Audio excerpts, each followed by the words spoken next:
अध्याय 841 जुन एर को आत्मिक कष्ट का सामना करना पड़ता है। महान सहस्राब्दी महल के बुजुर्ग ल्यूटोन को विदा करने के बाद जियाओजे को अपने भविष्य के बारे में नई अंतर्दृष्टि मिली। उसे पता चला कि उसे जल्द ही महान सहस्राब्दी महल जाकर उसके कई बुजुर्गों से औपचारिक रूप से मिलना होगा। महान हजार विश्व की अन्य महाशक्तियों के विपरीत महान हजार महल एक गठबंधन की तरह काम करता था।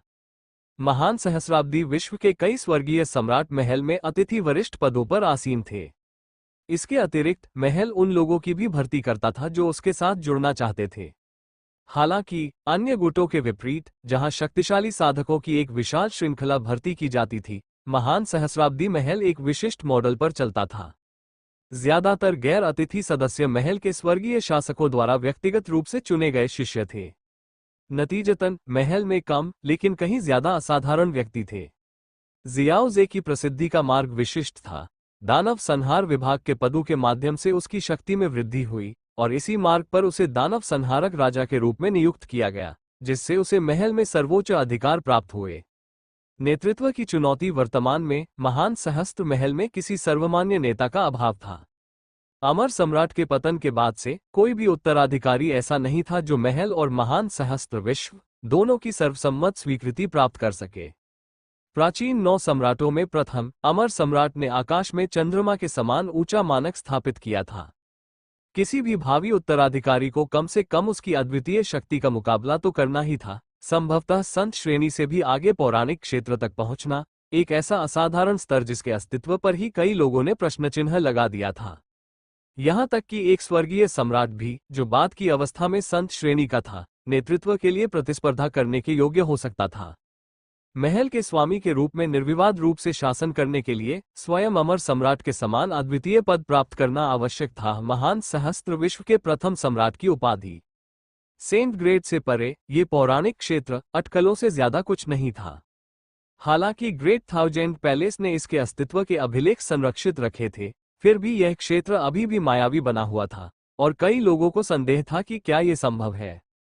फिलहाल महल के नेताविहीन होने के कारण दानव संहारक राजा के रूप में जियोजी को इसकी कमान संभालने की शक्ति सौंपी गई है। व्यक्तिगत मामलों के लिए समय जियाओजे ने तुरंत महल में वापस न लौटने का फैसला किया। इसके बजाय वो स्रोत क्षेत्र में ही रहकर उसके विकास की देखरेख करता रहा और जुन एर व अन्य लोगों के साथ समय बिताता रहा। जुन एर की साधना का मार्गदर्शन करना विशेष रूप से महत्वपूर्ण था, क्योंकि उसकी प्रगति ने सीधे तौर पर जियाओजी की अंतिम 2 अधीनस्थ बंधन स्लॉट को अनलॉक करने की क्षमता को प्रभावित किया। ल्यूटोन को विदाई देने के बाद जियोजी ने महल द्वारा प्रदान की गई कीमिया व्यंजनों और आत्मा निर्माण ज्ञान के विशाल संग्रह को आत्मसात करने में खुद को डुबो दिया। दिव्य सागर अंतरिक्ष की बदौलत उसकी आध्यात्मिक ऊर्जा 3 प्रमुख स्तरों तक आगे बढ़ चुकी थी। हालांकि उसकी आत्मा निर्माण विशेषज्ञता पिछड़ गई थी, जो लगभग स्वर्गीय प्रभुता के अंतिम आत्मा स्तर के बराबर थी। हालांकि यह उसे महान सहस्त्र विश्व में महागुरु की उपाधि दिलाने के लिए पर्याप्त था, फिर भी जियाओजी संतुष्ट नहीं था। उन्होंने उन्नत संरचनाओं का गहन अध्ययन किया और अपनी महारत को और आगे बढ़ाने के लिए प्रेरणा प्राप्त की। आखिरकार आत्मा निर्माण के लिए निरंतर सीखने और अनुकूलन की आवश्यकता होती है। कीमिया में प्रगति कीमिया के संबंध में जियोजी ने जितना अधिक उतना अच्छा के सिद्धांत का पालन किया। यद्यपि उन्होंने पहले ही अनेक क्रांतिकारी रसायन शास्त्रीय नुस्खे बना लिए थे, जैसे कि उनके सिस्टेमेटिक पिल फॉर्मूले, जो एल्डर के सिद्धांतों पर आधारित थे, फिर भी जियोजी को पता था कि अभी भी आगे बढ़ने की गुंजाइश है। रसायन विद्या में उनकी महारत 2 अन्य रसायन विद्या पवित्र भूमियों के सबसे शक्तिशाली रसायनज्ञों को टक्कर देती थी। फिर भी उनमें भी महान सहस्त्र विश्व के विशाल इतिहास में विकसित कुछ दुर्लभ और जटिल नुस्खों का अभाव था। इससे नया संग्रह एक मूल्यवान परिसंपत्ति बन गया, जिससे जियाओजी को अपने ज्ञान में अंतराल को भरने और अपने शिल्प को और भी अधिक परिष्कृत करने का अवसर मिला। जुन एर के विकास का समर्थन अगले 2 महीनों में जियाओजे ने जुन एर, मंडला और अन्य लोगों की साधना में सहायता के लिए कई प्रकार की पूरक गोलियां तैयार की। उनकी प्रगति उल्लेखनीय थी और उनमें से कई अंतिम चरण के संप्रभु क्षेत्र तक पहुंच गई। उदाहरण के लिए जुन ने अपनी आत्मा की पीड़ा का सामना करने के लिए तैयारी की, जो पृथ्वी स्तर की संप्रभु बनने के मार्ग पर एक महत्वपूर्ण मील का पत्थर था। आत्मा सागर उपस्थान में जुनेर एक रहस्यमय कमल मंच के ऊपर बैठी थी। उसकी आभा आध्यात्मिक ऊर्जा से भरी हुई थी। उसे अपने पास खींचते हुए जियाओ जे ने उसके शरीर में उतार चढ़ाव महसूस किया। जुन ए, क्या तुम सच में कुछ महीने और इंतजार नहीं करना चाहती? आत्मा के कष्ट कोई मामूली बात नहीं है। उसके आलिंगन में झुकते हुए जुन एर ने धीरे से मुस्कुराते हुए कहा, जियाओ जे गेगे, हालांकि मैं इस महान हजार दुनिया में ज्यादा समय से नहीं हूं, लेकिन मैंने इस जगह में इसके धीमे समय प्रवाह के साथ वर्षों तक साधना की है। मंडला जीजी ने मेरी नींव को मजबूत करने में भी मेरी मदद की है। अपनी वर्तमान शक्ति और खजानों के साथ मुझे विश्वास है कि मैं पृथ्वी स्तर के शासकों के खिलाफ भी मुश्किलों का डटकर सामना कर सकता हूं। उसकी बातें सुनकर जियाओ जी धीरे से हंसा। ऐसी स्थिति में अपना ध्यान रखना और सावधानी से आगे बढ़ना। आत्मिक क्लेश का सामना करना। कुछ ही देर बाद उस छोटी सी दुनिया में अशुभ रूप से काले बादल घिराए। जियाओ जे पास ही हवा में तैर रहा था और ध्यान से देख रहा था। हालांकि क्लेश से उसे कोई खतरा नहीं था, फिर भी उसने हस्तक्षेप करने से परहेज किया। आत्मिक क्लेश स्वर्ग की अभिव्यक्तियां थीं, जो संसार की इच्छा के समान थीं। तूफान के बीच खड़ी जुन एर ने अपनी अद्भुत तैयारी का परिचय दिया। उसके पास ऐसे खजाने थे जिन्हें देखकर पृथ्वी के राजा भी ईर्ष्या से लाल हो जाते। जैसे ही बिजली गिरी, जुन ने तकनीकों और कलाकृतियों की एक चमकदार श्रृंखला का प्रदर्शन किया, जिसमें उसकी जन्मजात प्रतिभा चमक उठी। उसे देखते ही जियाओ जी मुस्कुराया, उसकी सारी चिंताएं गायब हो गईं। इतनी व्यापक तैयारियों और संसाधनों के साथ सफलता लगभग सुनिश्चित थी। जैसे ही तूफान थमा, जुन एर चमकती हुई बाहर निकली। उसकी हर हरकत परिष्कृत ऊर्जा से भरी थी। उसके शरीर से एक हल्की, सुगंधित पवित्रता झलक रही थी।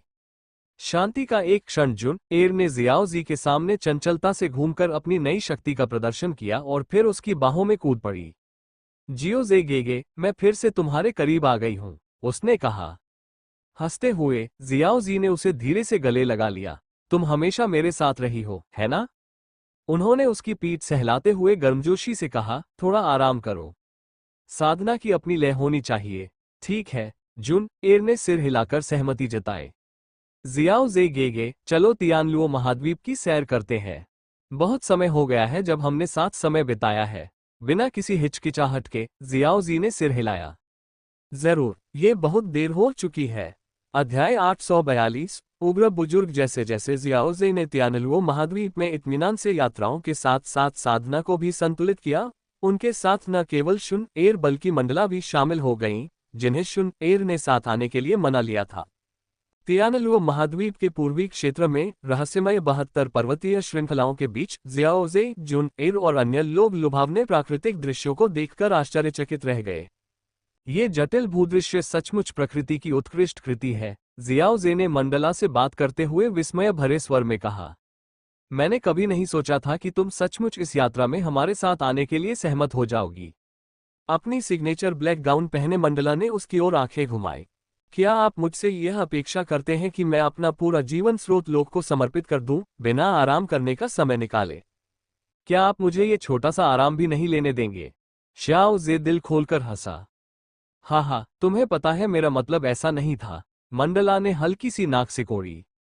यह अच्छी बात है कि मैंने एक ची को 3 शुद्ध शक्तियों में परिवर्तित करने की कला में महारत हासिल कर ली है। जब मैं यहाँ आराम कर रही हूँ, मेरे दोनों अवतार स्रोत लोक में सब कुछ संभाल रहे हैं। सच है, यह एक चमत्कारी दैवीय क्षमता है, जियाओ जे ने स्वीकार किया।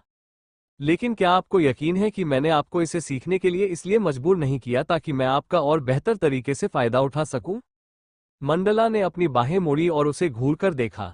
मैंने इसके बारे में सोचा है, और तुमने बिल्कुल सोचा होगा। तुम चाहते थे कि मुझे ये कौशल विरासत में मिले ताकि तुम मुझसे अपने लिए और अधिक मेहनत करवा सको। बिल्कुल नहीं, जियाओ जे ने आक्रोश का दिखावा करते हुए विरोध किया। ऐसी दिव्य क्षमता समय के साथ कभी लुप्त नहीं होनी चाहिए। स्वर्ग सम्राट ने इसे आपको सौंपा है क्योंकि यह 1000 लोगों का खजाना है। हालांकि जियाओ जे इस बात से इनकार करता था, लेकिन वह इस बात से इनकार नहीं कर सकता था कि मंडला की एक ची को 3 शुद्ध शक्तियों में परिवर्तित करने की महारत कितनी उपयोगी साबित हुई थी। इसने मंडला को स्रोत क्षेत्र को सहजता से संचालित करने की अनुमति दी, जिससे जियाओ जे को साधना और अन्य कार्यों पर ध्यान केंद्रित करने की स्वतंत्रता मिली। मंडला की प्रगति। इसी विषय पर जियाओ जे ने उत्सुकता भरे स्वर में कहा, क्या स्वर्ग सम्राट ने यह नहीं कहा था कि स्रोत क्षेत्र के पुस्तकालय मंडप में एक ची से 3 शुद्ध प्राणियों में परिवर्तित होने की साधना संबंधी अंतर्दृष्टियां संग्रहित है? क्या आप उन्हें प्राप्त करने में सफल रहे? मंडला ने सिर हिलाया, उसके चेहरे पर एक दुर्लभ मुस्कान आ गई। पुस्तकालय मंडप की अपनी एक अलग इच्छा है। जब से मैंने इसे वे दिव्य शक्तियां प्रदान की हैं जो इसमें पहले नहीं थी, इसने मुझे बिना किसी परेशानी के स्वर्ग सम्राट के अभिलेखों तक पहुंच प्रदान कर दी। उनकी अंतर्दृष्टि के बदौलत मैं पहले ही त्रि-एकीकरण क्षेत्र में प्रगति कर चुका हूं। शाओ जे ने अपनी भौहें ऊपर उठाए, स्पष्ट रूप से प्रभावित होकर। ये तो अविश्वसनीय प्रगति है। इतने कम समय में इतनी गहन दिव्य क्षमता के दूसरे चरण तक पहुंच जाना। मैंने इसकी उम्मीद नहीं की थी। मंडला ने मुस्कुराते हुए अपनी ठुड्डी को थोड़ा ऊपर उठाया, जो गर्व का एक दुर्लभ प्रदर्शन था। हैरान हो, है ना? बिल्कुल, जियाओ जे ने स्वीकार किया। इस स्तर की दिव्य क्षमता असाधारण है। आपके द्वारा इसे इतनी जल्दी हासिल करना वास्तव में प्रभावशाली है। मंडला के भावभंगिमा में नरमी आ गई और उसने आगे कहा, लेकिन इसका बहुत सारा श्रेय स्वर्ग सम्राट की आत्मा की छाप और पुस्तकालय मंडप में उनके विस्तृत मार्गदर्शन को जाता है। अगला चरण, त्रिदिव्य एकीकरण, वो ऐसी चीज थी जिसमें स्वर्ग के सम्राट भी महारत हासिल नहीं कर पाए थे। अब मुझे यहां से अपनी समझ पर ही भरोसा करना होगा। शाओ जे ने सोच समझकर सिर हिलाया। मूल कथा में भी मु चेन ने तकनीक को अन्य सभी से कहीं आगे बढ़ाया और एकता के स्तर तक पहुंच गया। हालांकि यह एक महत्वाकांक्षी लक्ष्य है, लेकिन केवल त्रिदिव्य एकीकरण के स्तर तक पहुंचने का लक्ष्य ही आपकी शक्ति पर महत्वपूर्ण प्रभाव डालेगा।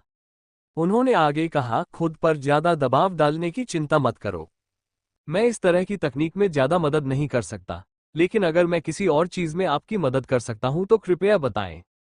कोई जरूरत नहीं, मंडला ने सिर हिलाते हुए बीच में ही टोक दिया। तुम मेरे लिए पहले ही बहुत कुछ कर चुके हो। अगर मैं तुम पर निर्भर रहना जारी रखूंगी तो मुझे शर्म आएगी। हाँ, ऐसा मत कहो, जियाओ जे ने मुस्कुराते हुए कहा। लेकिन मदद की बात करें तो मैं एक अलग तरीके से आपकी मदद कर सकता हूं। एक पौराणिक गोली है जिसे उद्दायीकरण गोली के नाम से जाना जाता है, जिसे स्पिरिट बटरफ्लाई इमोर्टल नामक एक प्राचीन रसायनज्ञ ने बनाया था। ये दिव्य क्षमताओं की समझ को एक पूरे स्तर तक बढ़ा सकती है। मंडला ने उत्सुकता से अपना सिर झुकाया। मैंने उस गोली के बारे में सुना है, लेकिन क्या वो केवल साधारण दिव्य क्षमताओं पर ही असरदार होती है? एक ची को 3 शुद्ध प्राणियों में बदलना 36 अद्वितीय दिव्य क्षमताओं में से एक है। मुझे संदेह है कि ऊर्ध्वपातन की गोली इस पर काम करेगी। सच है, जियाओ जे ने स्वीकार किया, लेकिन मैंने इसी तरह की एक गोली विकसित की है जिसे दिव्य अंतर्दृष्टि गोली कहते हैं।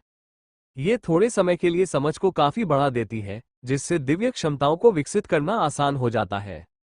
मंडला की सुनहरी आंखें जिज्ञासा से चमक उठी।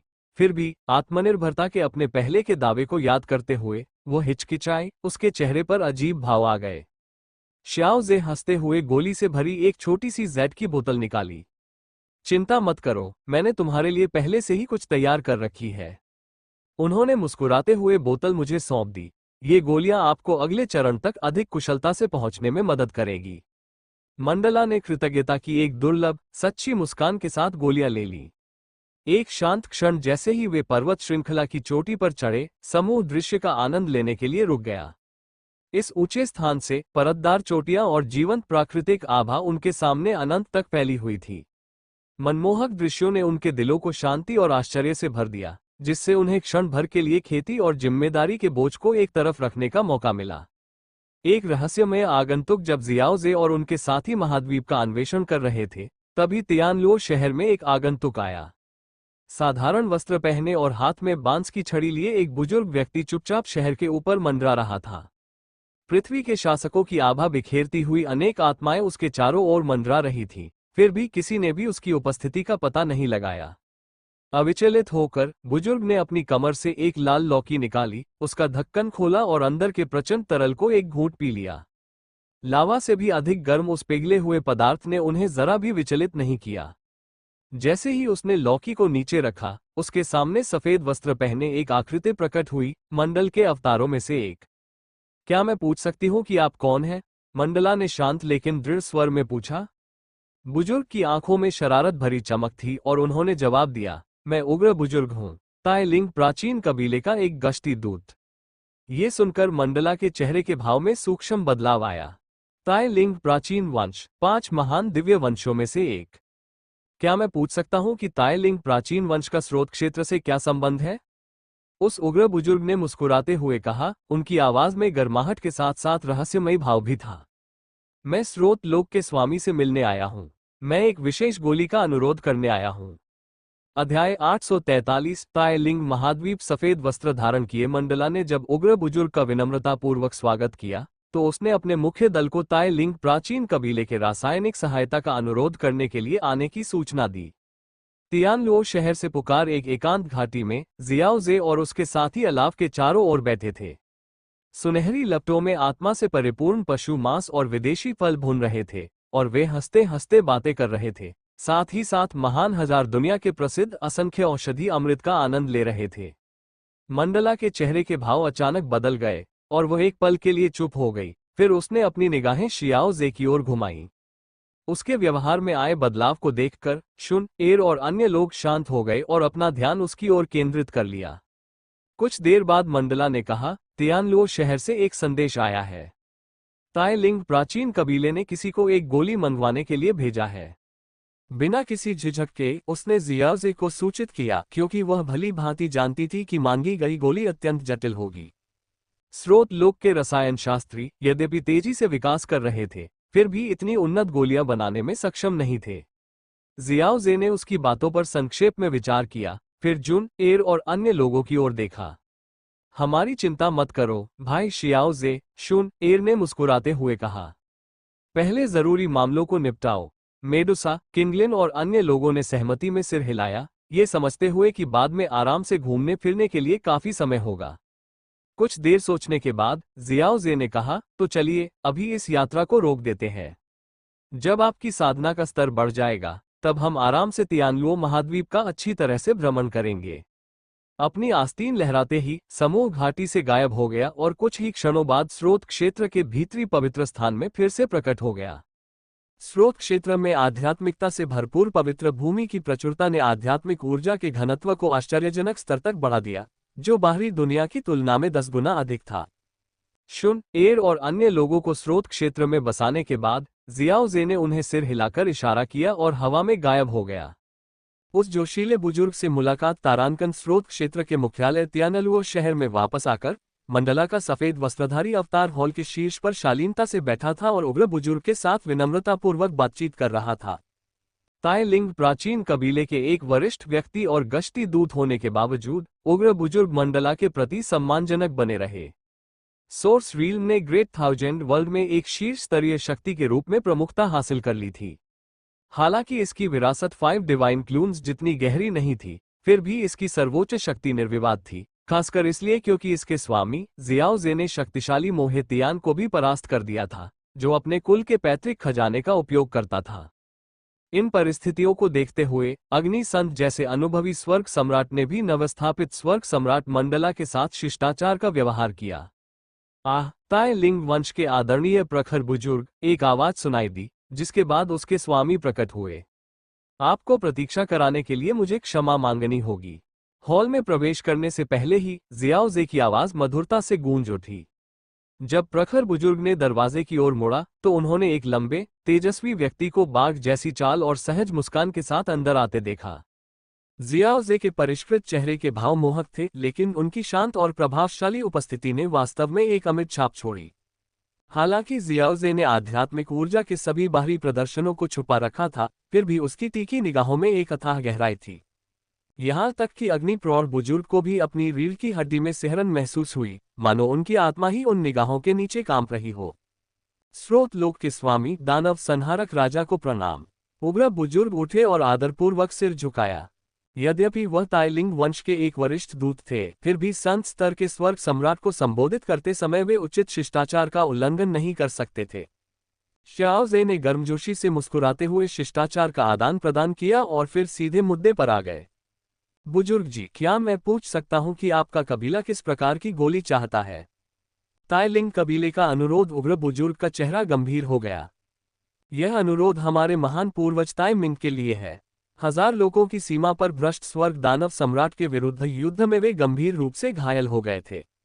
दानव ने उन्हें दानव संक्षारण हृदय विष नामक विषैले अभिशाप से ग्रसित कर दिया है। शियाओ जे का चेहरा गंभीर हो गया, उसकी भौहें गहरी सिकुड़ गईं। उन्होंने स्वीकार किया, मैंने इस तरह के जहर के बारे में कभी नहीं सुना। इसकी अनूठी प्रकृति के कारण मैं केवल विवरण के आधार पर इसका कोई विश्लेषक नहीं बना सकता। ये सुनकर उग्र बुजुर्ग ने आह भरी और फिर से सिर झुकाया। क्या स्रोत लोक के स्वामी मेरे साथ ताई लिंग महाद्वीप चलने को तैयार होंगे? स्थिति का प्रत्यक्ष अवलोकन करके ही आप प्रभावी उपचार प्रदान कर सकते हैं। बिना किसी झिझक के जियाओ जे ने सिर हिलाया। पूर्वज ताइमिंग राक्षसी प्रकोप से लड़ते हुए घायल हो गए थे। अगर मैं मदद कर सकता हूं तो मैं अपनी पूरी कोशिश करूंगा। तो चलिए बिना देरी किए चलते हैं, उग्र बुजुर्ग ने कृतज्ञता से भरी आवाज में कहा। मंडला को स्रोत क्षेत्र का प्रबंधन सौंपने के बाद जियाओजे और अग्नि प्रधान बुजुर्ग ने तियानलुओ शहर के लंबी दूरी की टेलीपोर्टेशन सरणी का उपयोग करके प्रस्थान किया। ताइलिंग महाद्वीप कई दिनों की यात्रा के बाद दोनों विशाल और राजसी ताइलिंग महाद्वीप पर पहुंचे, जो महान हजार दुनिया के 10 सर्वोच्च महाद्वीपों में से एक है। जैसे ही वे आकाश में उड़ने लगे, जियाओजे ने आध्यात्मिक ऊर्जा घनत्व में नाटकीय वृद्धि को तुरंत महसूस किया। उसकी आंखों में जिज्ञासा की चमक थी। जिस प्रकार बुदूर प्राचीन कबीले ने अपनी प्राचीन संरचनाओं के माध्यम से बुदूर महाद्वीप पर अपनी छाप छोड़ी, उसी प्रकार ताइलिंग कबीले ने आध्यात्मिक ऊर्जा पर अपनी अद्वितीय महारत से ताइलिंग महाद्वीप को सुशोभित कर दिया। अपनी अपार आध्यात्मिक ऊर्जा के भंडार के लिए पूरे महान हजार लोकों में प्रसिद्ध ताइलिंग वंश का प्रभाव इस भूमि के हर कोने में स्पष्ट था। उनकी पैतृक तकनीकें और कलाकृतियां उनकी प्रतिष्ठा को और भी मजबूत बनाती थीं। अन्य अधिक एकांतप्रिय दैवीय कुलों के विपरीत ताइलिंग कुल अपनी खुलेपन के लिए जाना जाता था। ऐतिहासिक रूप से इस कुल के सदस्य न होने के बावजूद भी उन्होंने सेंटनी जैसी उच्च उपाधियां धारण की थीं। हालांकि ताइलिंग महाद्वीप में प्रवेश पर कड़ा नियंत्रण था, ये सुनिश्चित करते हुए कि केवल कबीले द्वारा अनुमोदित लोग ही इसकी आध्यात्मिक समृद्धि से लाभान्वित हो सकें। उग्र बुजुर्ग के मार्गदर्शन में जियाओजे ने महाद्वीप के मध्य क्षेत्र तक निर्बाध रूप से यात्रा की। उनके सामने हजारों फीट ऊंचा एक विशालकाय पोर्टल खड़ा था, जो कबीले के मुख्य अभयारण्य ताइलिंग क्षेत्र का प्रवेश द्वार था। ये ताइलिंग क्षेत्र है, उग्र बुजुर्ग ने आदरपूर्वक इशारा करते हुए समझाया। कृपया मेरे पीछे आइए। शाओजे ने सिर हिलाया और बुजुर्ग के साथ पोर्टल से अंदर चला गया। प्रवेश करते ही जियाओजे ने एक तात्कालिक परिवर्तन महसूस किया। ताइलिंग क्षेत्र की आध्यात्मिक ऊर्जा घनत्व स्रोत क्षेत्र से भी अधिक थी, जिससे वह मन ही मन प्रभावित हुआ। सचमुच अद्भुत, उसने सोचा, जब उसकी निगाह एक क्षितिज पर टिकी थी, जहां शक्तिशाली आभाएं परिदृश्य में बिखरी हुई थीं। ये स्पष्ट था, ताइलिंग कबीले की ताकत न केवल उसके इतिहास से बल्कि आध्यात्मिक ऊर्जा पर उसकी अद्वितीय महारत से भी उत्पन्न होती थी। अध्याय 844 शाही ज्वाला से विश्व का शुद्धिकरण। ताइलिंग क्षेत्र के भीतर शक्तिशाली आध्यात्मिक ऊर्जा से भरपूर आकृतियां प्रवेश द्वार पर एकत्रित हो गईं और जियाओजे के आगमन की प्रतीक्षा कर रही थीं। फायरी एल्डर की सूचना के चलते ताइलिंग प्राचीन कबीले ने जियाओजे का स्वागत करने के लिए अपनी सेना जुटा ली थी। संत स्तर के स्वर्ग सम्राट के रूप में उनकी ख्याति पहले से ही फैली हुई थी, और उनके ग्रैंड एल्डर ताइमिंग की व्यक्तिगत रूप से सहायता करने की उनकी तत्परता ने कबीले को कृतज्ञता से भर दिया था। ताइलिंग द्वारा अन्य 2 महान रसायन शास्त्र अभयारण्यों से सहायता प्राप्त करने के प्रयास निष्फल सिद्ध हुए। उनमें से कोई भी भ्रष्ट स्वर्ग दानव सम्राट द्वारा पहुंचाई गई चोटों के इलाज की गारंटी नहीं दे सका, जो एक संत स्तर के स्वर्ग सम्राट के बराबर का शत्रु था। जब ये खबर फैली कि जियाओजे मदद करने को तैयार है, तो कबीले के सबसे शक्तिशाली सदस्य उसका स्वागत करने के लिए दौड़ पड़े। ताइलिंग क्षेत्र में आगमन सफेद बालों और दाढ़ी वाले एक बुजुर्ग व्यक्ति ने आगे बढ़ते हुए कहा, ताइलिंग वंश स्रोत क्षेत्र के स्वामी और दानव संहारक राजा का हार्दिक स्वागत करता है।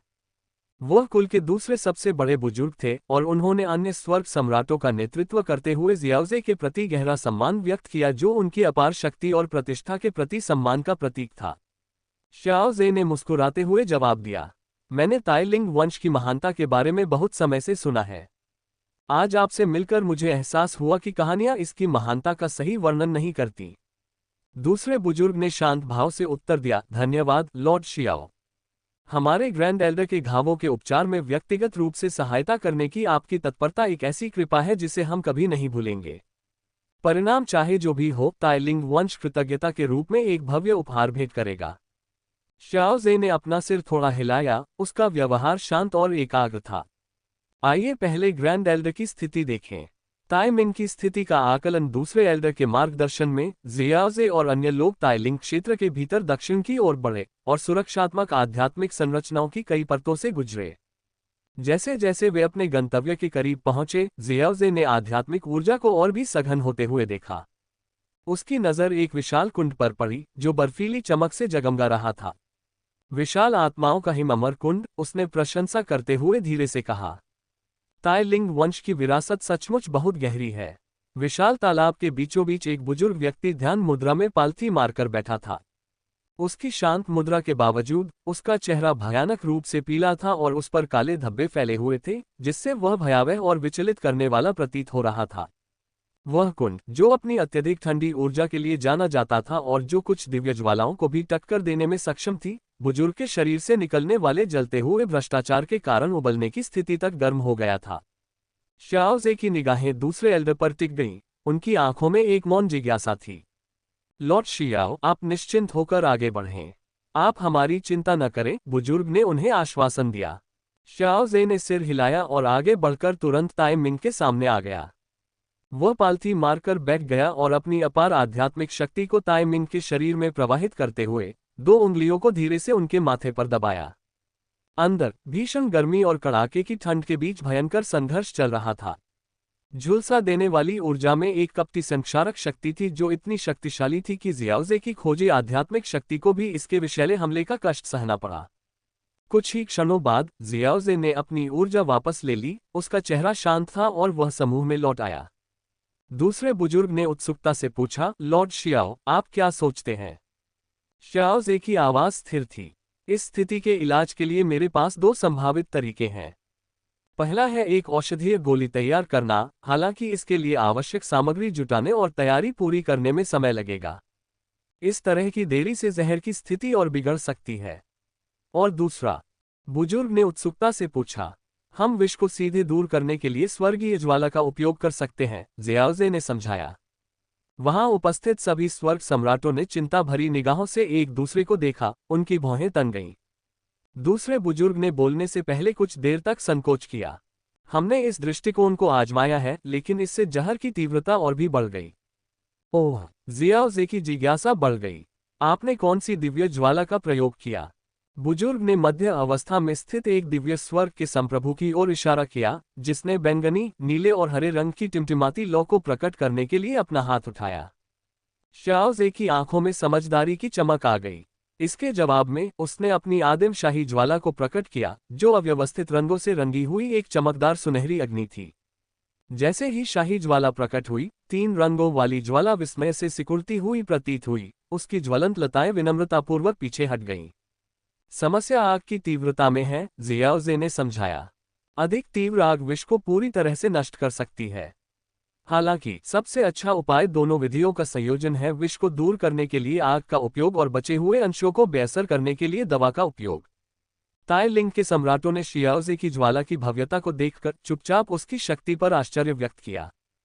दूसरे बुजुर्ग ने कुछ देर विचार करने के बाद बाकी लोगों से नजरें मिलाईं। बहुत अच्छा, हम आपकी सलाह मानेंगे और दोनों तरीकों का इस्तेमाल करेंगे। शाओजे ने सिर हिलाया। मैं गोली बनाने के लिए आवश्यक सामग्री की सूची दे दूंगा। जब तक आप उन्हें तैयार करते हैं, मैं जहर निकालने की प्रक्रिया शुरू कर देता हूं। उपचार शुरू होता है। शाओजे ने अपनी आस्तीन लहराई, जिससे आध्यात्मिक ऊर्जा की एक तरंग निकली जिसने आवश्यक सामग्रियों की सूची को उपस्थित सम्राटों के दिमाग तक पहुंचा दिया। उन्होंने आगे कहा, इनमें से कुछ चीजें मेरे पास पहले से ही हैं। बाकी की चीजें कृपया जितनी जल्दी हो सके इकट्ठा कर लें। समझ गए, उन्होंने एक साथ जवाब दिया। इसके बाद जियाओजे उबलते हुए मायरीड स्पिरिट आइस इमॉर्टल पूल में उतर गया और उसकी इंपीरियल फ्लेम ने उसे चारों ओर से घेर लिया ताकि वह जमा देने वाली ऊर्जा से बचाव कर सके। वह ताइमिंग के पास पहुंचा और ध्यान मुद्रा में बैठकर बुजुर्ग के सामने बैठ गया। ताइमिंग की छाती पर अपनी हथेली दबाते हुए जियाओजे ने शाही ज्वाला को अपने शरीर में प्रवाहित किया और सावधानीपूर्वक अग्नि को भ्रष्ट स्वर्ग दानव सम्राट के विषैले जहर का सामना करने के लिए निर्देशित किया। बर्फीले कुंड के हृदय में आशा और शुद्धि की एक उज्ज्वल चमक के साथ ज्वलंत सुनहरी रोशनी स्पंदित हुई। आदिम शाही ज्वाला, जो शियाओजे के साथ साथ विकसित हुई थी, उसके स्वर्गीय स्वर्ग के अंतिम चरण के सम्राट बनने के बाद अपार शक्ति के स्तर तक पहुंच गई थी। अनियंत्रित होने पर इस अग्नि की एक छोटी सी चिंगारी भी पूरे निचले लोक को जलाकर राख कर सकती थी। ऐसी भयानक दिव्य ज्वाला महान हजार लोकों में सबसे शक्तिशाली ज्वालाओं में से एक थी। जियाओ जे का अनुमान था कि अनगिनत दिव्य ज्वालाओं को अवशोषित करने के बाद जियाओ यान की सम्राट ज्वाला का भविष्य का संस्करण ही इसकी शक्ति का मुकाबला कर सकता है, और तब तक उसके साथ साथ शाही ज्वाला भी और अधिक शक्तिशाली हो चुकी होगी। जैसे ही शाही ज्वाला ताई मिंग ग्रैंड एल्डर के शरीर में प्रवेश कर गई, एल्डर ने शियाओजे की सद्भावना को पहचानते हुए विरोध नहीं किया। इसके बजाय उन्होंने अपना ध्यान संक्षारक दानव हृदय विष को दबाने पर केंद्रित किया। दानव विष की प्रकृति स्वर्गीय दानव सम्राट का तुरुप का पत्ता, संक्षारक दानव हृदय विष महान हजार लोगों के सबसे घातक विषों में से एक था। इसकी शक्ति इस बात से स्पष्ट थी कि इसने संत स्तर के स्वर्ग सम्राट ताइमिंग को भी प्रभावित किया, जिनकी अपार आध्यात्मिक ऊर्जा भी इसे पूरी तरह से सहन नहीं कर सकी। मायरीड स्पिरिट आइस इमॉर्टल पूल पर निर्भर रहने से जहर का फैलाव केवल धीमा हुआ।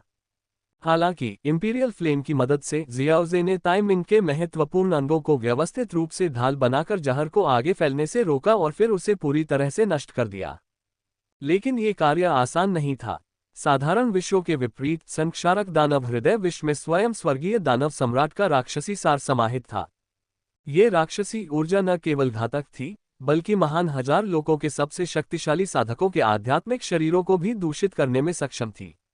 जियाओ जे के पास इस राक्षसी शक्ति को पूरी तरह से नष्ट करने के लिए शाही ज्वाला पर निर्भर रहने के अलावा कोई विकल्प नहीं था। दुर्भाग्यवश इसका मतलब ये था कि इस प्रक्रिया में ताइमिंग की कुछ आध्यात्मिक ऊर्जा भी नष्ट हो जाएगी, जिससे उसे शक्ति पुनः प्राप्त करने के लिए एक लंबी पुनर्प्राप्ति अवधि की आवश्यकता होगी। एक भयंकर युद्ध जैसे ही शाही ज्वाला भड़की, जहर ने खतरे को भांप लिया और तेजी से फैलना शुरू कर दिया। ताइमिंग के शरीर के अधिक हिस्से को अपनी चपेट में लेने की कोशिश करने लगा।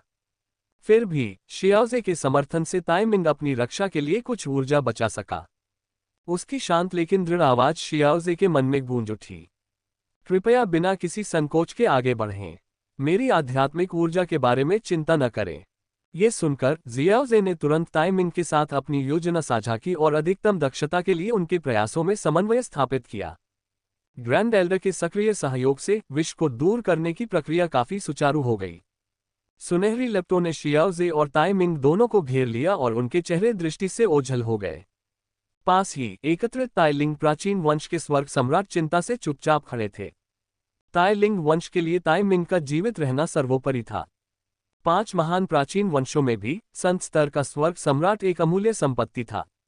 उसे खोना उनकी शक्ति और प्रतिष्ठा के लिए एक विनाशकारी आघात होता। समय बीतने के साथ और आग की सुनहरी चमक के स्थिर रहने से देखने वाले सम्राटों के दिलों में आशा पनपने लगी। उन्होंने सोचा कि अगर जियाओजे असफल हो जाता तो वह इतने लंबे समय तक प्रयास नहीं करता। निर्णायक मोड़ अचानक विष ने अंतिम हताश हमले में शाही ज्वाला को पराजित करने का प्रयास करते हुए ज्वाला को प्रज्वलित कर दिया। हालांकि ये सुनहरी अग्नि की शक्ति के आगे टिक नहीं सका और पूरी तरह से भस्म हो गया। केवल ऊर्जा के धुंधले निशान ही शेष रह गए। अंततः जियाओजे ने शाही ज्वाला को वापस खींच लिया और उसे अपनी हथेली में एक सुनहरे गोले में परिवर्तित होने दिया। सबकी निगाहें ताइमिंग पर टिक गईं, जिसका चेहरा फिर से स्वस्थ चमक से जगमगा उठा था। हालांकि थकान के कारण उनकी निगाहें धुंधली थीं, फिर भी उनके चेहरे पर खुशी साफ झलक रही थी। धन्यवाद स्वामी शियाओजे, ताइमिंग ने कृतज्ञता से भरी आवाज में कहा। आपने मुझे मृत्यु के मुंह से वापस खींच लिया। शियाओजे उठ खड़ा हुआ और ग्रैंड एल्डर के आदरपूर्ण प्रणाम का जवाब देते हुए बोला, धन्यवाद की कोई आवश्यकता नहीं है। आप अलौकिक राक्षसों के विरुद्ध लड़ाई में घायल हो गए थे। सहायता करना मेरा कर्तव्य है। हालांकि जियाओजे ने गंभीर भाव से कहा, भले ही संक्षारक दानव हृदय विष को दूर कर दिया गया है, फिर भी इसके कुछ अवशेष बचे हैं। आपकी शक्ति को पूरी तरह से बहाल करने के लिए एक औषधीय गोली आवश्यक है। गोली तैयार करना। जियाओजे ने दूसरे एल्डर की ओर मुड़कर पूछा, क्या सामग्री तैयार हो गई है? बुजुर्ग व्यक्ति आगे बढ़ा और एक संग्रहण कंगन सौंपते हुए बोला, हमने आवश्यक आध्यात्मिक खजाने एकत्र कर लिए हैं, कुल 5 सेट। इतने कम समय में और अधिक संग्रह न कर पाने के लिए क्षमा चाहता हूं। शियाओजे मुस्कुराया, ये पर्याप्त से अधिक है। कृपया मेरे लिए एक शांत कमरा तैयार करें ताकि मैं गोली बनाने की प्रक्रिया शुरू कर सकूं। श्रीमान शियाओ, आपने पहले ही बहुत परिश्रम कर लिया है। शोधन शुरू करने से पहले विश्राम क्यों न करें? ताइमिंग ने बीच में कहा। कोई जरूरत नहीं, जियाओजे ने सिर हिलाते हुए जवाब दिया। संक्षारक दानव हृदय विष कोई मामूली बात नहीं है। बेहतर यही होगा कि इसे बिना देरी किए पूरी तरह से हल कर लिया जाए। जियाओजे की कीमियागरी एक स्वर्ग सम्राट ने जियाओजे को एक एकांत कक्ष में ले जाकर वहां एकत्रित ताइलिंग कबीले के सदस्यों को चिंतन करने के लिए छोड़ दिया। ताइमिंग ने शियाओजे को जाते हुए देखकर गहरी आह भरी। इसमें कोई आश्चर्य नहीं कि उसने पूरे 1000 लोगों में इतनी प्रसिद्धि अर्जित की है। उसके तरीके जितने गहन हैं उतने ही निर्णायक भी हैं। उसने दूसरे एल्डर की ओर मुड़कर कहा, उसकी आवाज विचारशील थी। शियाओजे ने मेरी जान बचाई। हमें यह सुनिश्चित करना होगा कि उसे उचित पुरस्कार मिले। क्या उसने कोई अनुरोध किया था? दूसरे एल्डर ने हिचकिचाते हुए व्यंग्यात्मक मुस्कान के साथ कहा, नहीं ग्रैंड एल्डर। वास्तव में आवश्यक सामग्रियों का अधिकांश भाग स्वयं लॉर्ड शियाओ द्वारा उपलब्ध कराया गया था। ताइमिंग क्षण भर के लिए स्तब्ध रह गया। उसने गोली बनाने के लिए आवश्यक सामग्री भी मुहैया कराई। वहां उपस्थित सम्राटों ने एक दूसरे को देखा और शियाओजे के प्रति उनका सम्मान और गहरा होता चला गया। अध्याय 846 अनुरोध। ये ग्रैंड एल्डर ताइमिंग के चेहरे पर थोड़ी हैरानी झलक रही थी। क्या लॉर्ड शियाओजे ने सचमुच कोई अनुरोध नहीं किया? बिल्कुल, दूसरे बुजुर्ग ने जवाब दिया। जब हमने उदार उपहार तैयार करने की बात कही तब भी लॉर्ड शियाओजे उदासीन दिखे। ये सुनकर ताइमिंग ने गहरी आह भरी। उसके चेहरे पर प्रशंसा के भाव थे। स्वामी शियाओजे सचमुच महान और निस्वार्थ हैं। फिर भी, हालांकि जियाओजे नेक है, हमारा ताइलिंग प्राचीन वंश कंजूस नहीं दिख सकता। हमें उनके प्रयासों के लिए उन्हें धन्यवाद देने के लिए एक असाधारण उपहार तैयार करना चाहिए।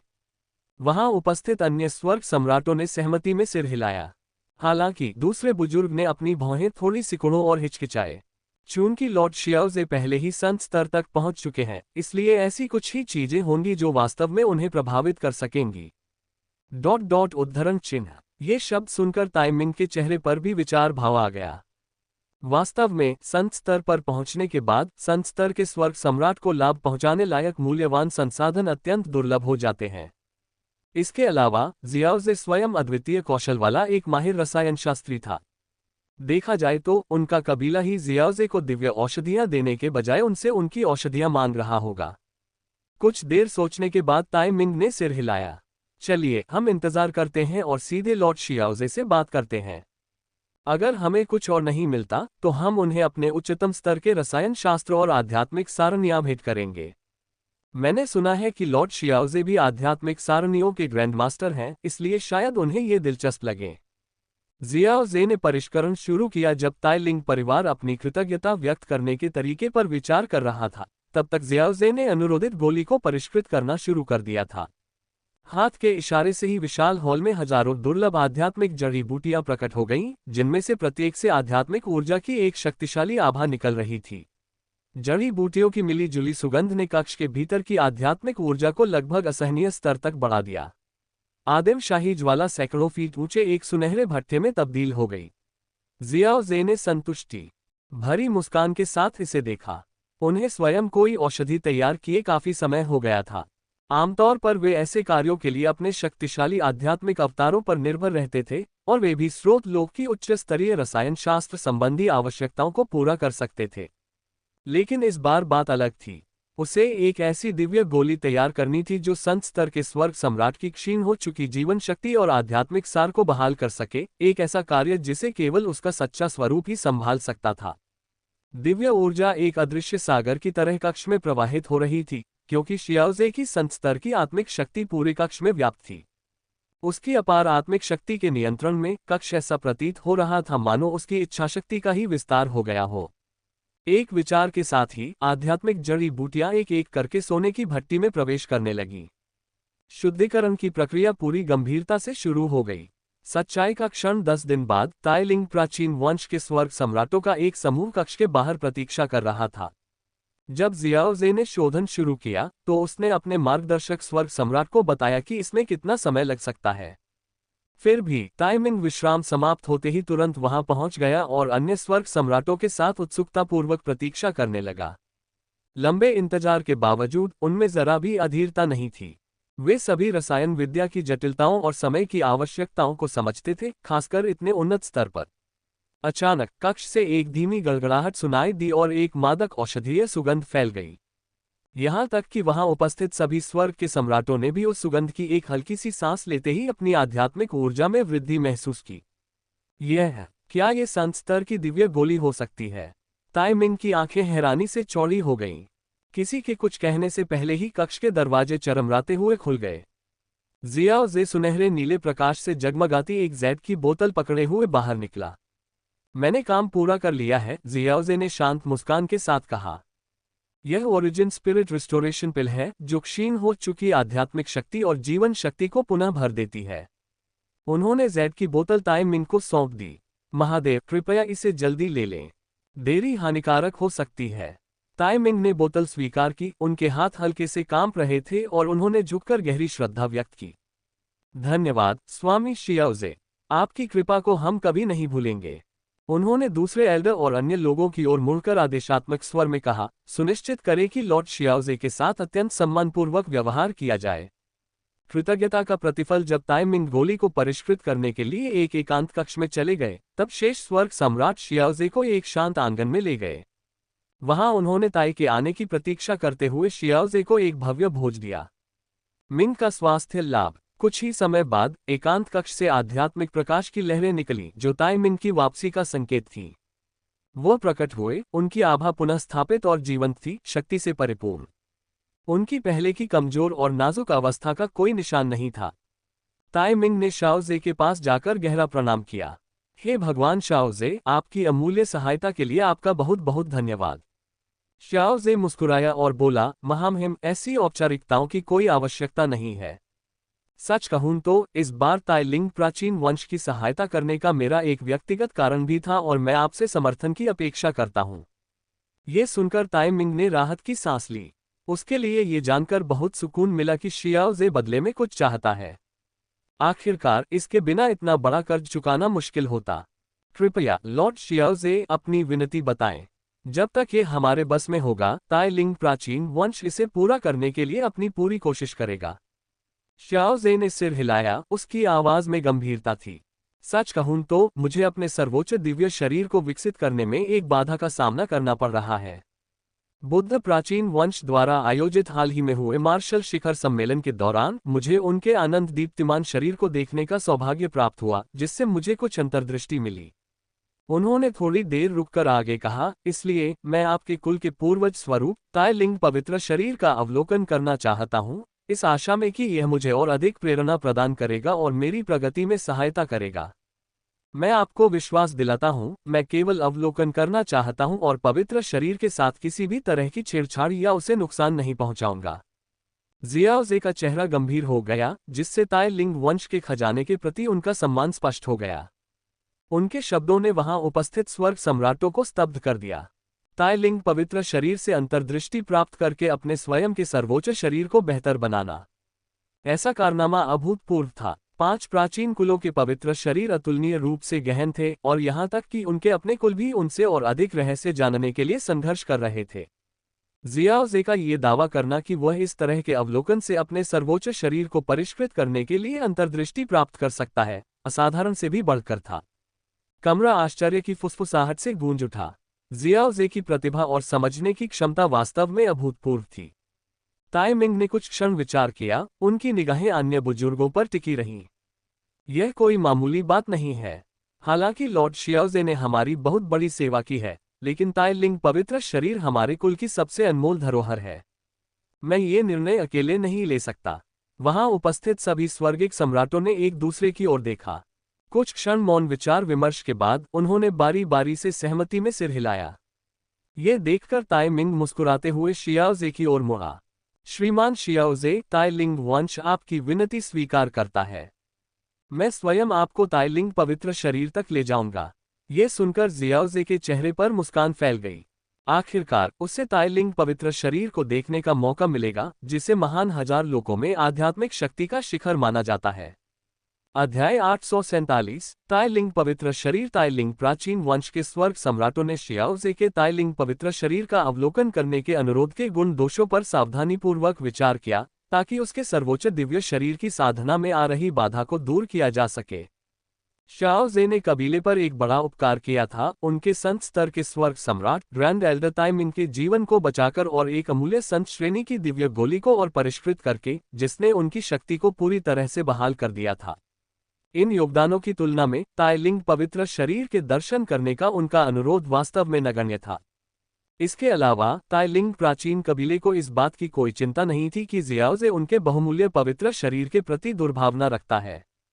ताइलिंग क्षेत्र में स्थित, जो उनके प्राचीन वंश का केंद्र था, उनकी पवित्र भूमि हजारों वर्षों में निर्मित रक्षा की अनगिनत परतों से सुरक्षित थी।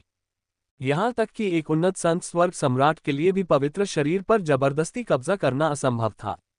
इसके अतिरिक्त ऐसा करने पर ग्रेट थाउजेंड पैलेस का प्रकोप भड़क उठेगा और जियाओजे से दानव संहारक राजा का खिताब छीन लिया जाएगा।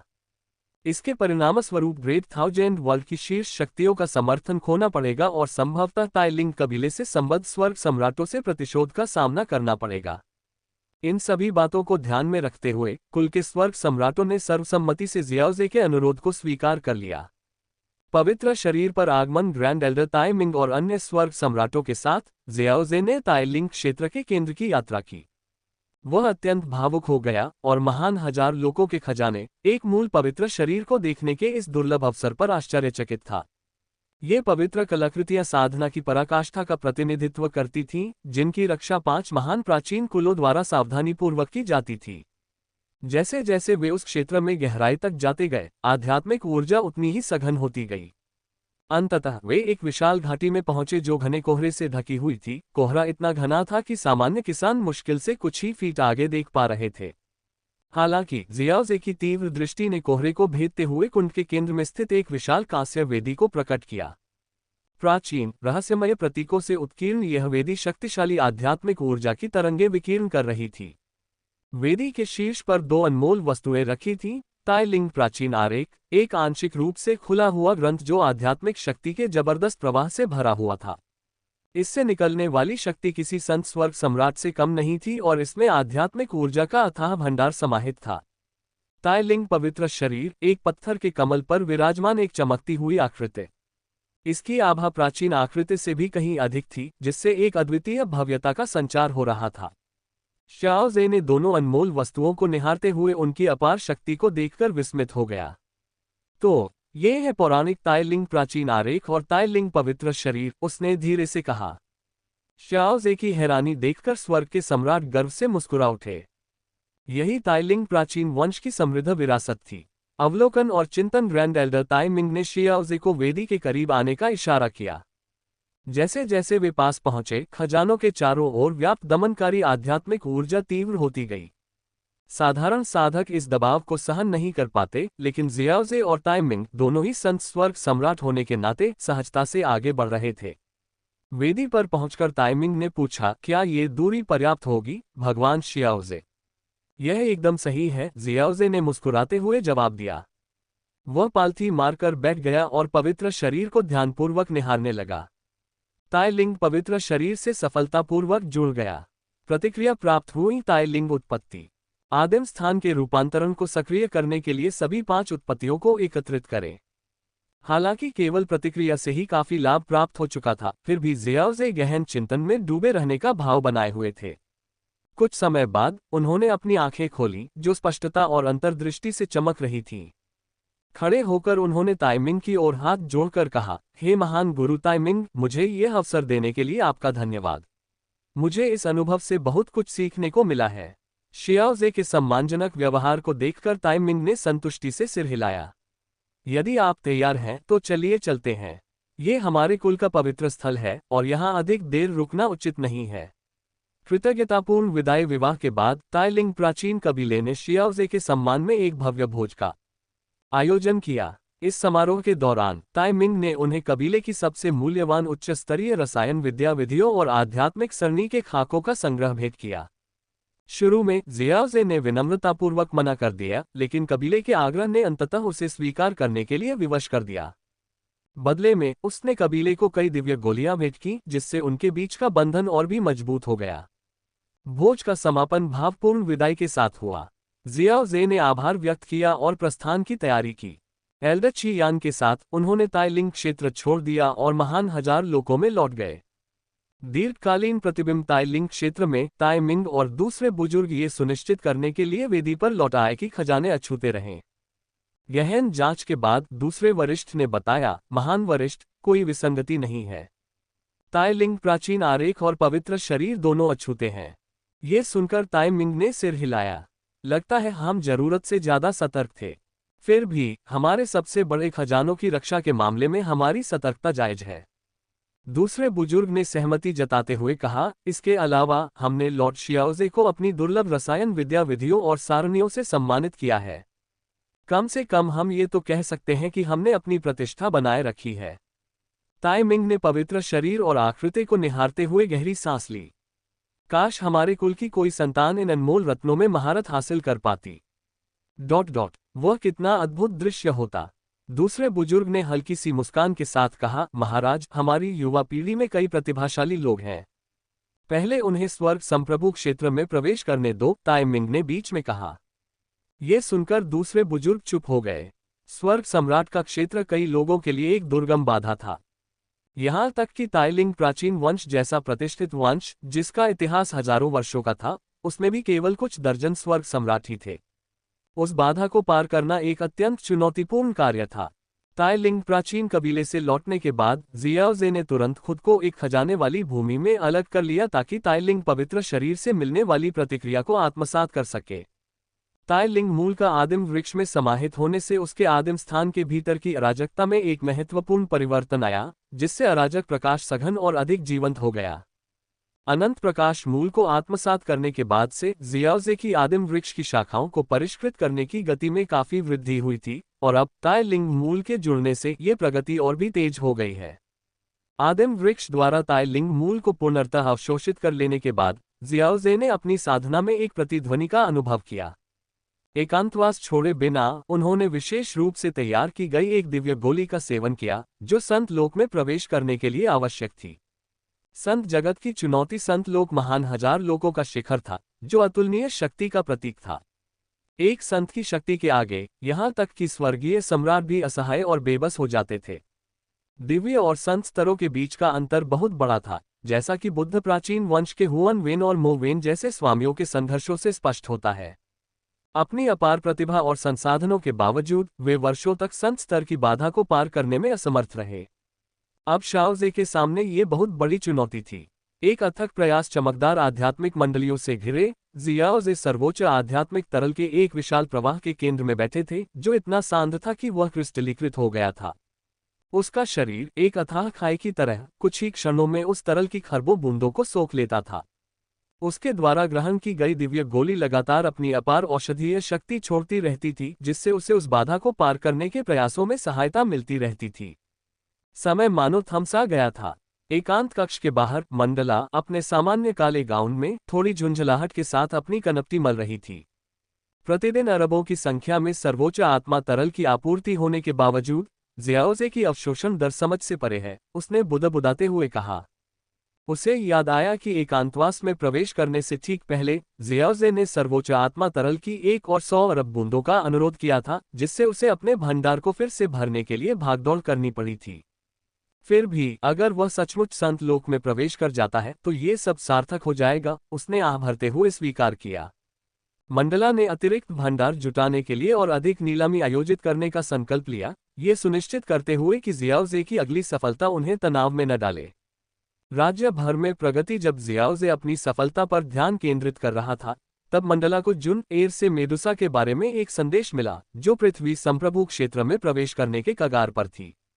शियाओजे के आत्मा सागर की यात्रा करते हुए, जो आध्यात्मिक ऊर्जा से भरपूर एक छोटी सी दुनिया है, मंडला ने मेडुसा को अपनी सफलता की तैयारी करते हुए देखा। सुनहरे पैटर्न वाले एक भव्य गहरे लाल रंग के गाउन में लिपटी मेडुसा की आकृति राजसी गरिमा का परिचय दे रही थी।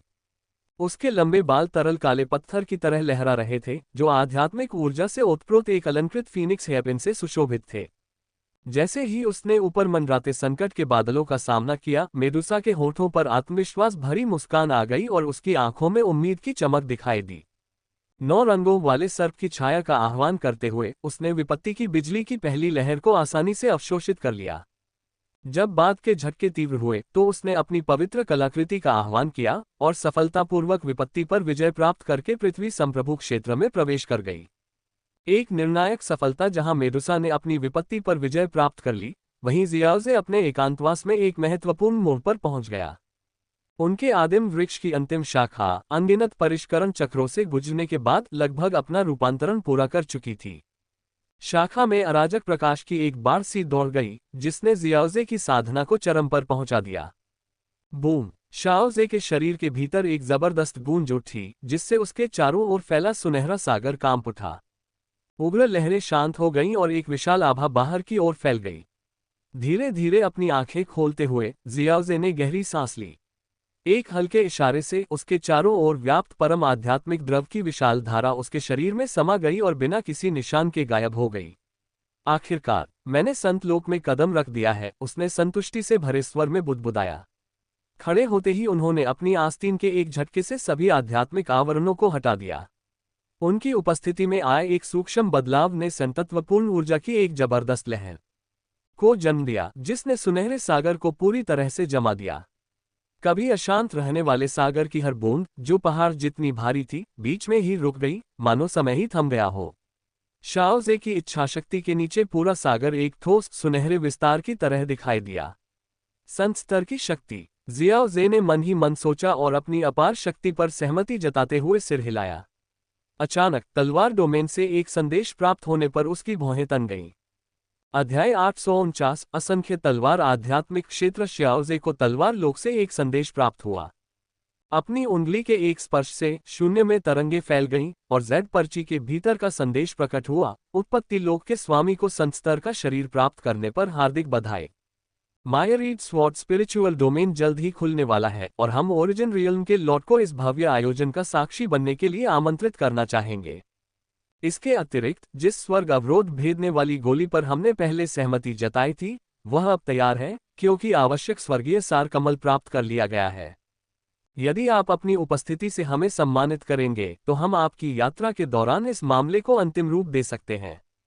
ये संदेश तलवार डोमेन के प्रथम डोमेन मास्टर की ओर से था। कुछ देर विचार करने के बाद जियाओजे ने उपस्थित होने का निर्णय लिया। एक कदम आगे बढ़ाते हुए जियाओजे सुनहरे सागर से गायब हो गया। जाने से पहले उसने जुन, एर, मंडला और अन्य लोगों को सूचित किया और फिर अकेले ही तलवार क्षेत्र की ओर चल पड़ा। तलवारों का साम्राज्य। तलवारों की दुनिया। तलवारों के साम्राज्य के बाहरी इलाके में एक ऐसी भूमि पर जहां सब कुछ, यहां तक कि पहाड़ और नदियां भी, तलवारों के सार से ओतप्रोत प्रतीत होती थीं, एक आकृति चुपचाप प्रकट हुई।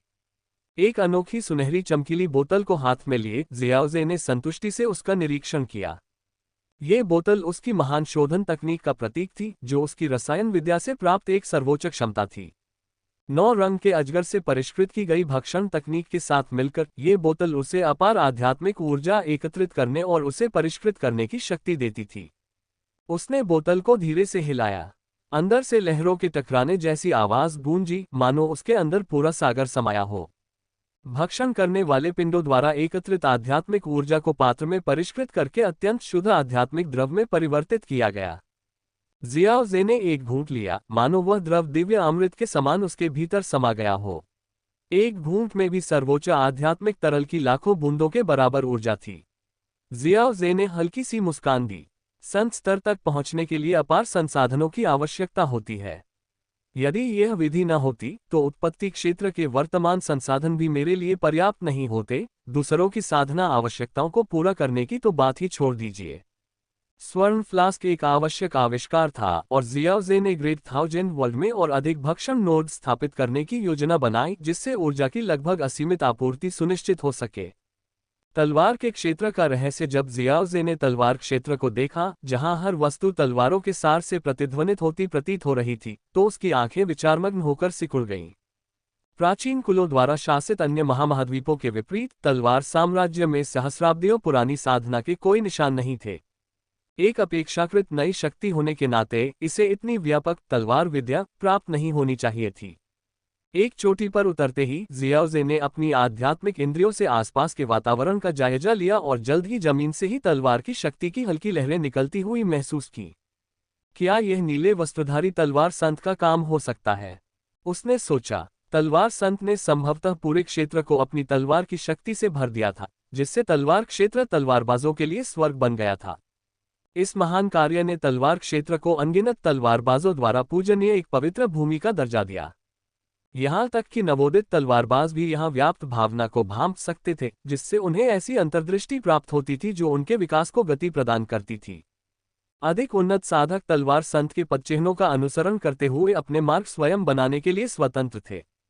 इस नीले वस्त्रधारी तलवार संत ने तलवार जगत और उससे परे के क्षेत्र को सचमुच नया रूप दिया है। उनकी दूरदृष्टि अद्भुत है। जियाओ जे ने आह भरी और पहाड़ की चोटी से अपना हाथ पीछे खींच लिया।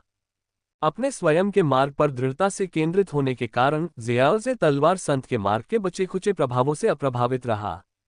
तलवारबाजी में उसकी नींव, यद्यपि यह उसका प्राथमिक लक्ष्य नहीं था, फिर भी ठोस और अद्वितीय थी। प्रथम डोमेन मास्टर से मुलाकात जैसे ही जियाओ जे तलवार क्षेत्र के केंद्र की ओर बढ़ा, उसने अपनी आभा को छिपाना बंद कर दिया। कुछ ही क्षण में तलवार की रोशनी की एक लकीर हवा को चीरती हुई उसके पास आकर रुक गई। वह प्रकाश प्रथम डोमेन मास्टर में विलीन हो गया, जिससे जियाओ जे की मुलाकात पिछली कीमिया नीलामी में हुई थी। उत्साहपूर्वक प्रणाम उत्पत्ति लोक के स्वामी, डोमेन मास्टर ने आदरपूर्वक अपने हाथों को जोड़कर कहा। अपनी उच्च स्थिति के बावजूद प्रथम डोमेन मास्टर जियाओ जे के सामने खुद को विनम्र महसूस करने से खुद को रोक नहीं पाए, जो संत स्तर की शक्ति तक पहुंच चुके थे, महाप्राचीन कबीले के महातियान को हरा चुके थे और महान हजार दुनिया के शीर्ष व्यक्तियों में शुमार थे। जियाओ जे ने भी उसी भाव से जवाब दिया। डोमेन मास्टर, काफी समय हो गया। उम्मीद है सब ठीक होगा। शाओ जे के मिलनसार स्वभाव से राहत महसूस करते हुए डोमेन मास्टर ने शिष्टाचार का आदान प्रदान किया और शाओ जे को स्वॉर्ड डोमेन की राजधानी मायरीड स्वॉर्ड सिटी की ओर ले गए। असंख्य तलवार आध्यात्मिक क्षेत्र जैसे ही वे शहर के पास पहुंचे, डोमेन मास्टर ने घटना का विवरण दिया। मायरीड स्वॉर्ड स्पिरिचुअल डोमेन एक भव्य अवसर है, जो पूरे ग्रेट थाउजेंड वर्ल्ड के तलवार साधकों को खुद को परखने, अवसरों की तलाश करने और अपने मार्ग के अनुरूप आध्यात्मिक तलवारों और दिव्य हथियारों के साथ तालमेल बिठाने के लिए आमंत्रित करता है। शाओ जे ने आयोजन की समावेशिता और व्यापकता से प्रभावित होकर रुचिपूर्वक सिर हिलाया। मायरीड स्वॉर्ड सिटी अपने आप में भव्य थी। अपने नाम के अनुरूप इसकी वास्तुकला में हर प्रकार की तलवारें सजी हुई थीं, जो एक ऐसी तीक्ष्णता का वातावरण बनाती थीं जो किसी भी क्षण तलवारों की गड़गड़ाहट में फूट पड़ने के लिए तैयार प्रतीत होती थी। अचानक तलवारों की गूंज पूरे शहर में गूंज उठी, जिससे बाकी सभी आवाजें शांत हो गईं। सभी लोग विस्मय से शहर के केंद्र की ओर देखने लगे। भीतर से एक आकृति उभरी, नीले रंग के वस्त्र पहने एक व्यक्ति, जिसके हाथ में एक चमकती हुई तलवार थी और उसका चेहरा शांत और स्वागतपूर्ण था। आह, उत्पत्ति लोक के स्वामी ने हमें अपनी उपस्थिति से सम्मानित किया है। मैं आपसे पहले अभिवादन न करने के लिए क्षमा चाहता हूँ। उस व्यक्ति की आवाज में हल्की सी हंसी थी, लेकिन उसकी उपस्थिति ने सन्नाटा छा दिया। वह स्वयं नीले वस्त्रधारी तलवार संत थे। जैसे ही अनगिनत निगाहें शियाओ जे की ओर मुड़ी, तलवार संत की मुस्कान और गहरी हो गई, जिससे ये संकेत मिला कि यह मुलाकात किसी भी तरह से साधारण नहीं होगी। अध्याय 850 उजाड़ प्राचीन कबीला। हुआन क्यू शाओ जे को महसूस हो रहा था कि अनगिनत निगाहें उस पर टिकी हुई हैं। हल्की सी मुस्कान के साथ उसने नीले वस्त्रधारी तलवार संत की ओर हाथ जोड़कर अभिवादन किया। मैं लंबे समय से तलवार संत की प्रतिष्ठा का प्रशंसक रहा हूँ। आज आपसे मिलकर मुझे सचमुच बहुत खुशी हुई। शाओ जे की आवाज सुनकर वहां मौजूद भीड़ ने आदरपूर्वक उसकी ओर देखा। पिछले कुछ महीनों में जियाओ जे का नाम पूरे महान हजार लोगों में फैल गया था। उनकी प्रसिद्धि की यात्रा किसी किंवदंती से कम नहीं थी। सर्वोच्च स्वर्ग के रूप में उदय होते हुए उन्होंने अपने से अधिक शक्तिशाली प्रतिद्वंद्वियों को हराया और अपनी उपाधि अर्जित की।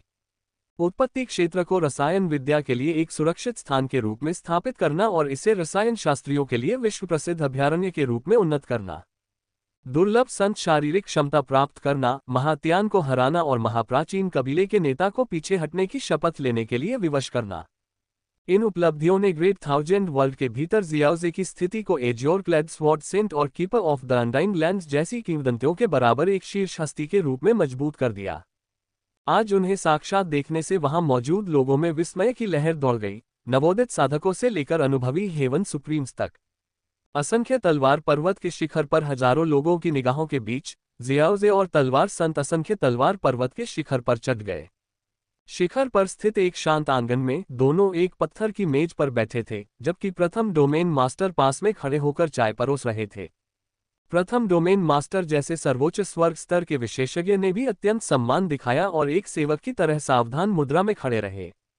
निस्संदेह उनकी वफादारी केवल पदक्रम से कहीं अधिक थी। तलवार संत ने स्वयं उनका पालन पोषण किया था और इस शिखर तक पहुंचने में उनकी सहायता की थी। ये कहानी सुनकर जियाओजे तलवार संत की प्रशंसा किए बिना नहीं रह सका। स्वयं एक दिवंगत सर्वोच्च संत का पालन पोषण करना वास्तव में प्रशंसनीय है। तलवार संत, जो सदा विनम्र थे, ने मुस्कुराते हुए अपना हाथ हिलाया। दोनों की बातचीत के दौरान तलवार संत ने अंततः शियाओजे के आने का कारण बताया। इस बार मुझे अपने शिष्य के लिए स्वर्ग अवरोध भेदने वाली गोली बनाने के लिए भगवान शियाओजे को परेशान करना ही होगा। अपनी आस्तीन झटकते ही मेज पर 3 जेड के बक्से प्रकट हो गए। स्वर्गीय सार कमल अत्यंत दुर्लभ है।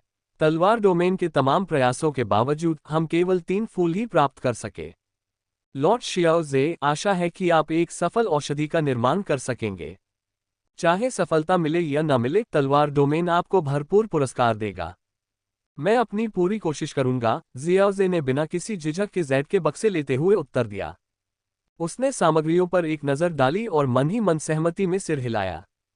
इस तरह की गोली बनाना चुनौतीपूर्ण तो था, लेकिन यह उसकी क्षमताओं के दायरे में था। चूंकि मायरीड स्वॉर्ड स्पिरिचुअल डोमेन के खुलने में अभी समय है, तो क्या मैं अभी से शोधन शुरू कर दूं? तलवार संत ने हाथ हिलाकर विदा किया। स्वामी शियाओजे, आपने बहुत लंबी यात्रा की है। पहले आराम कर लीजिए, कोई जल्दी नहीं है। कोई जरूरत नहीं है, जियाओजे ने दृढ़ता से कहा। जो वादा किया है उसे निभाया जाना चाहिए। मैं तुरंत शुरू करूंगा। परिष्करण शुरू होता है। शियाओजे ने आंगन के भीतर एक कमरे में खुद को अलग कर लिया, जहां उसने स्वर्ग अवरोध भेदने वाली गोली को परिष्कृत करने की सावधानीपूर्वक तैयारी की। उसके सामने 3 प्रकार की सामग्रियां रखी गईं। अपनी सफलता के प्रति आश्वस्त होने के बावजूद जियाओजे इस बात को समझता था कि रसायन शास्त्र में दोहराव एक निश्चित सफलता नहीं होती। अपनी कलाई को झटकते ही एक सुनहरा कड़ाहा प्रकट हुआ और जियाओजे ने उसे परिष्कृत करना शुरू कर दिया। जब जियाओजे काम कर रहा था, तलवार क्षेत्र में चहल पहल मची हुई थी। स्वर्ग के सर्वोच्च देवता दूर दूर से असंख्य तलवार आध्यात्मिक क्षेत्र के उद्घाटन को देखने के लिए आए थे, जबकि अनगिनत तलवार साधक इसके खजाने पर दावा करने के अवसर के लिए एकत्रित हुए थे। कई लोगों के लिए ये भव्य आयोजन एक अद्वितीय अवसर था, एक ऐसी तलवार प्राप्त करने का मौका जो उनके भाग्य को ऊंचा उठा सकती थी। एक अप्रत्याशित अतिथि जब तलवार संत आंगन के बाहर इंतजार कर रहे थे, तभी अचानक उन्होंने क्षितिज की ओर रुख किया, क्योंकि उन्हें एक शक्तिशाली उपस्थिति के आने का आभास हुआ था। काले वस्त्रों में लिपटा एक लंबा, चौड़े कंधों वाला व्यक्ति प्रकट हुआ, जिससे असीम शक्ति का आभास होता था। उसकी उपस्थिति मात्र से ही ऐसा प्रतीत होता था मानो हम किसी अविचल पर्वत या किसी प्राचीन अजगर के सामने खड़े हों। तलवार संत के होठों पर मुस्कान आ गई। इससे पहले कि वह कुछ बोल पाते, वह आदमी आगे बढ़ा और तलवार संत के कंधे पर हाथ रख दिया। बहुत समय बीत गया है पुराने दोस्त, तुम्हें समझना अब और भी मुश्किल हो गया है। तलवार संत उस आदमी की धृष्टता से अविचलित होकर मुस्कुराए। हुआंग क्यू अभी भी पहले की तरह ही स्पष्टवादी हैं, लेकिन कृपया चुप रहें। स्वामी शियाओजे प्रांगण में एक गोली बना रहे हैं। वीरान प्राचीन कबीले के नेता हुआंग क्यू ने आश्चर्य से अपनी भौहें ऊपर उठाईं। शियाओजे, जिसने महातियान को हराया और उसे पीछे हटने पर मजबूर किया। दिलचस्प। इससे पहले कि वह और कुछ पूछ पाता, आंगन से औषधीय सुगंध की एक तेज लहर उठी, जो गोली के तैयार होने का संकेत थी। गोली पूरी है। दरवाजा खुला और जियाओजे एक जेड की बोतल पकड़े हुए बाहर निकला। कार्य पूरा हो गया है, तलवार संत। तलवार संत को बोतल सौंपते हुए जियाओजे ने अपना ध्यान नए आए व्यक्ति की ओर मोड़ा। उस व्यक्ति के मजबूत शरीर और प्रभावशाली आभा ने तुरंत ही उससे एक संत स्तर के विशेषज्ञ के रूप में चिन्हित कर दिया, जिसके पास उसी प्रकार की परिपूर्ण संत शारीरिक क्षमता थी। शियाओजे ने आदरपूर्वक हाथ जोड़कर पूछा, आप ही होंगे? हाँ, मैं हुआंग क्यू हूँ, उस आदमी ने गरजते हुए कहा। और तुम? शियाओजे, वाकई उतने ही असाधारण हो जितना लोग कहते हैं। जियाओजे को अचानक एहसास हुआ, विनाशकारी प्राचीन कबीले का नेता। मुझे माफ करना कि मैंने आपको पहले नहीं पहचाना। स्वॉर्ड सेंट ने औपचारिक रूप से उनका परिचय कराया और स्वॉर्ड डोमेन और डेसोलेट एंशिएट क्लैन के बीच गहरे गठबंधन की व्याख्या की, एक ऐसा संबंध जो संसाधनों और तकनीकों के पारस्परिक आदान प्रदान पर आधारित है। उनकी बातचीत के दौरान जियाओजे सोचने से खुद को रोक नहीं पाया। शायद ये गठबंधन उसे डेसोलेट गॉड फिजिक तक पहुंच प्रदान कर सकता है, जो डेसोलेट एंशिएट प्लान द्वारा संरक्षित ओरिजिनल फिजिक है।